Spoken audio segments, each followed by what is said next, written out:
Bueno, muy buenas tardes y esta era una conversación que yo les debía el día de hoy y esta es una conversación muy importante porque quiero hablar de la mayor economía de América Latina, quiero hablar de una economía que además está en este momento presidida por Jair Bolsonaro y las decisiones que se tomen y que han tomado los ciudadanos en las últimas horas con estas elecciones municipales. Hablamos de, bueno, más de 5,000 autoridades las que fueron electas hace unas horas por la gente, pues dibujan un panorama que nos interesa mirar hacia dónde se está moviendo el péndulo, cuánto le favoreció a Jair Bolsonaro el resultado electoral, cuánto le favoreció o no al Partido de los Trabajadores, el partido de Lula, el partido de Dilma, qué representa lo que sucedió en las últimas horas cuando además estamos en tiempos de pandemia y la Organización Mundial de la Salud le ha pedido a México, pero también junto con Brasil, que se tomen más en serio lo que está ocurriendo en cuanto a contagios por COVID-19. Así que para el tema del día de hoy, le agradezco muchísimo a Paulo Sotero, él es Distinguished Fellow, Fellow distinguido del Wilson Center, y me da mucho gusto saludarte hasta Washington, esperando que tú y los tuyos se encuentren bien. ¿Cómo estás, Paulo? Muy bien, Gabriela, espero que estés bien también. Estamos aquí aislados un poquito, pero Claro. trabajando, digamos, esperanzosos cuanto al futuro, ¿no?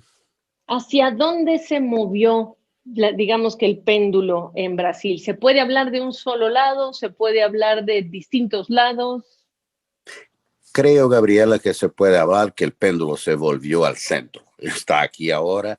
Hubo un rechazo muy claro de la gente apoyada por Bolsonaro. Hubo también un rechazo muy claro del Partido de los Trabajadores de Lula en las capitales de Brasil.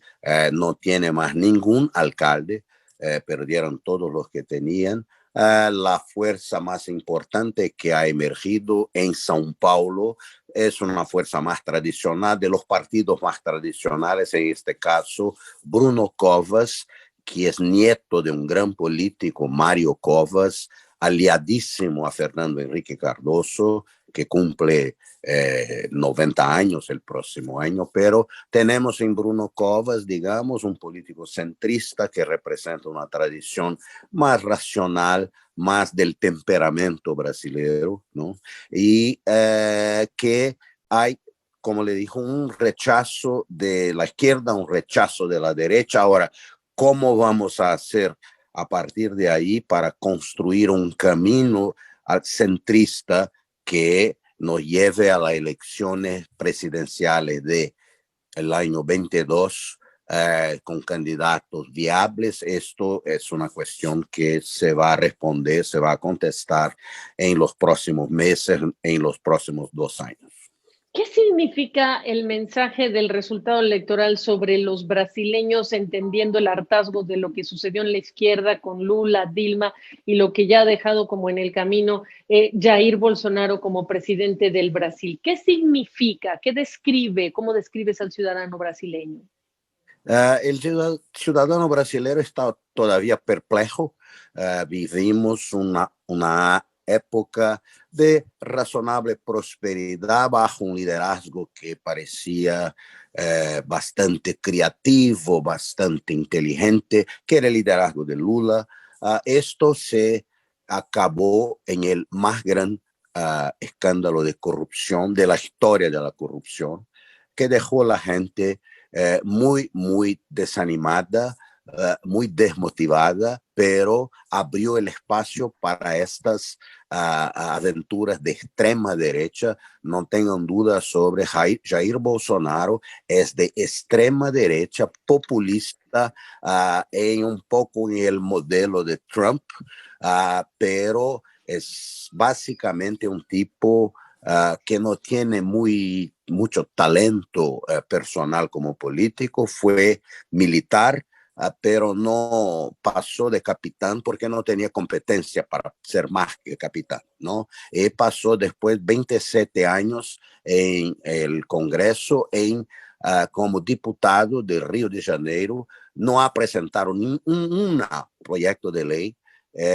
Un hombre que un poco en el modelo Trump está ahí para producir dificultades, para, digamos, producir caos. No tiene ninguna propuesta digamos, concreta es Mm. beneficiar de la reacción al desastre que terminó siendo Lula y después Dilma. Y ahora a ver, ¿no? Él está aún popular porque hay ahí una ley que da 500, no, 600 reales al mes Sí, para las... sí. Pero esto va a terminar porque las cuentas en Brasil no cuentan mucho tiempo Sí, más. Y ahí no. viene por la popularidad de Bolsonaro, ¿no? Ahora que lo estás diciendo, sí, sobre ese tema también hemos hablado de cuánto al principio el presidente Bolsonaro se rechazaba dar este estipendio adicional para la gente que tenía en tiempos de pandemia, pues una necesidad de ayuda.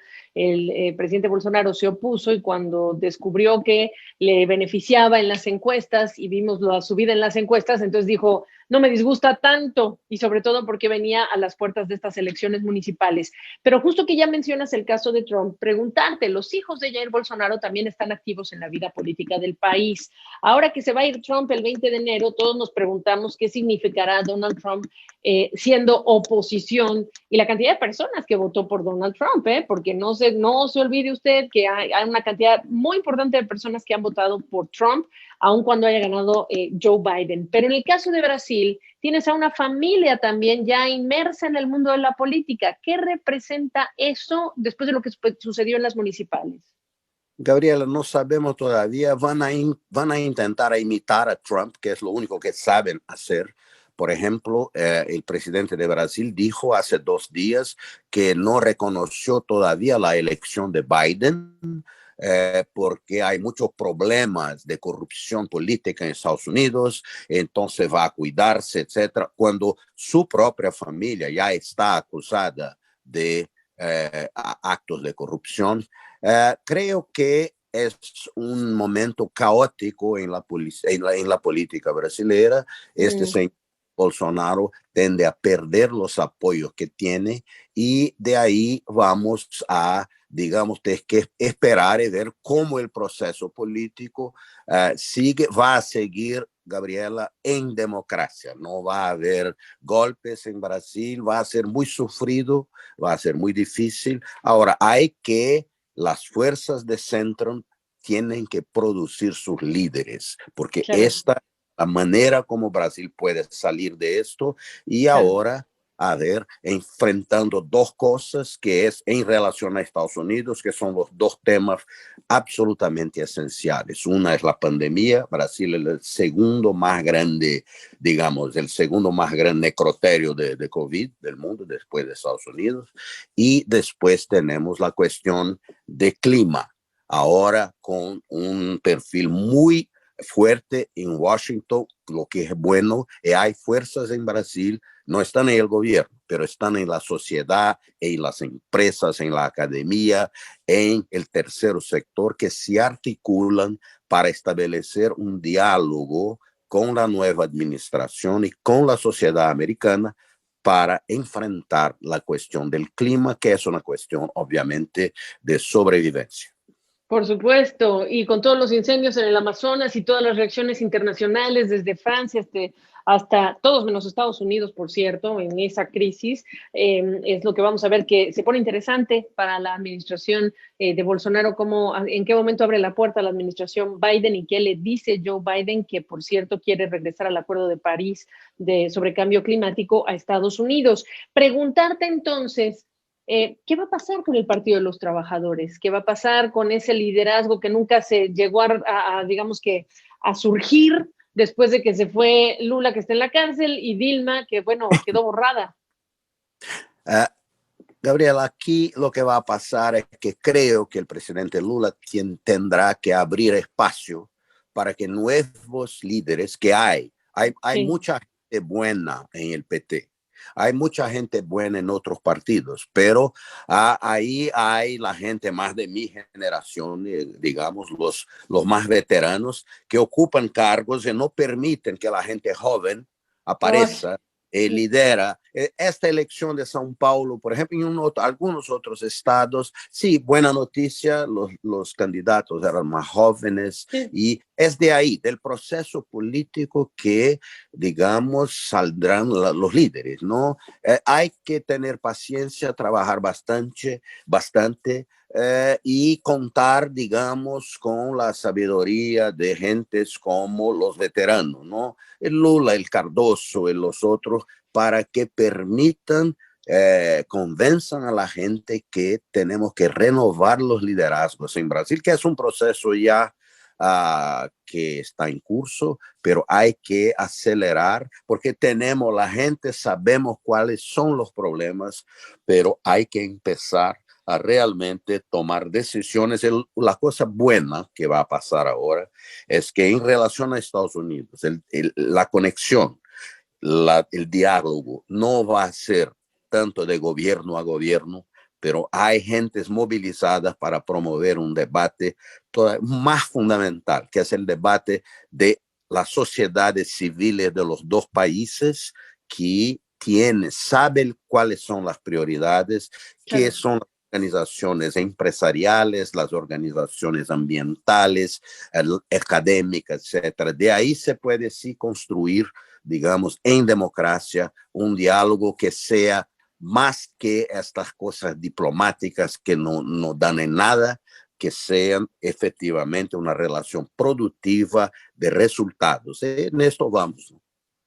Pues ahí está, se está escribiendo la historia y hay que hacer, como dice Pablo, es un asunto de Latinoamérica, que se tienen que abrir los espacios para esos nuevos liderazgos porque es justo y necesario, le da oxígeno a las sociedades que además van a estar muy desgastadas con todo este tema del colapso económico por la pandemia y los efectos que a nivel social van, ya esperamos los periodistas que somos económicos y los economistas vamos a ver sufrir. Pablo, no sabes cómo te agradezco la oportunidad de esta conversación, un gusto saludarte. Un placer. Chao, chao.